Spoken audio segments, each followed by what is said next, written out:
Bible में एक व्यक्ति की कहानी का जिक्र है और उस व्यक्ति का नाम है एल्काना। एल्काना की दो पत्नियां थी। एक का नाम था हन्ना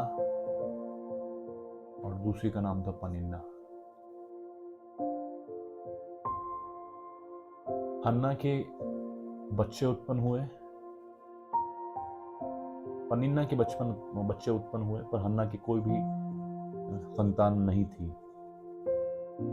और इस कारण से जो पनिन्ना थी वो हन्ना को बहुत ही दुख दिया करती थी, सताती थी, चिढ़ाती थी, एम्बैरस किया करती थी, ये बोल करके परमेश्वर ने तुझे बांझ बना के रखा है, तुझे कोई संतान की आशीष नहीं दी है। और यही रीजन होता था कि जो हन्ना थी बहुत ज्यादा पेन में रहा करती थी, एक इमोशनल पेन में, दर्द में रहा करती थी।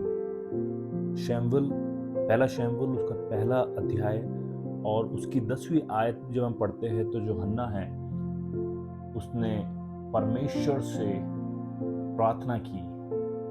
और यहाँ पे लिखा है 10th वर्स में कि वो मन में व्याकुल होकर यहोवा से प्रार्थना करने और बिलख बिलख कर रोने लगी।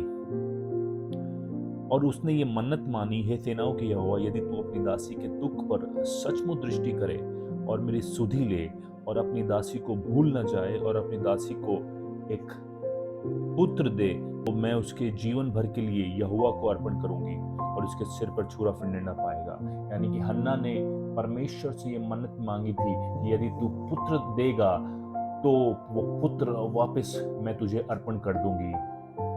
और इस कहानी में हम देखते हैं जो हन्ना का जो पेन था, वो पेन इसने किस तरीके से ट्रांसम्यूट किया।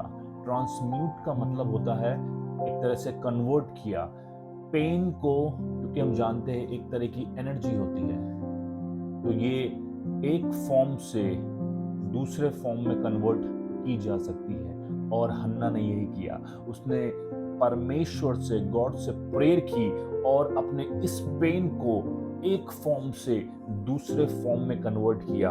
और ये हमें मिलेगा जब भी हम उसके आगे 18th वर्स में पढ़ेंगे तो ये लिखा है, उसने कहा तेरी दासी तेरी दृष्टि में अनुग्रह पाए, तब वो स्त्री चली गई। यानी कि हन्ना चली गई और खाना खाया और उसका मुंह फिर उदास ना रहा। जब उसने कहा उसका मुंह उदास ना रहा तो इसका मतलब है कि वो जो पूरा जो पेन था वो ट्रांसम्यूट होके दूसरे फॉर्म में बदल गया। और आपको पता है वो फॉर्म क्या था? वो फॉर्म था सैमुएल का। हन्ना को एक पुत्र उत्पन्न हुआ जिसका नाम उसने रखा शमूएल, यानी कि सैमुएल। और पूरा इजराइल जानता है कि इजराइल में इतना बड़ा भविष्यवक्ता नहीं था, बहुत बड़ा प्रॉफिट सैमुएल बना था इजराइल के लिए।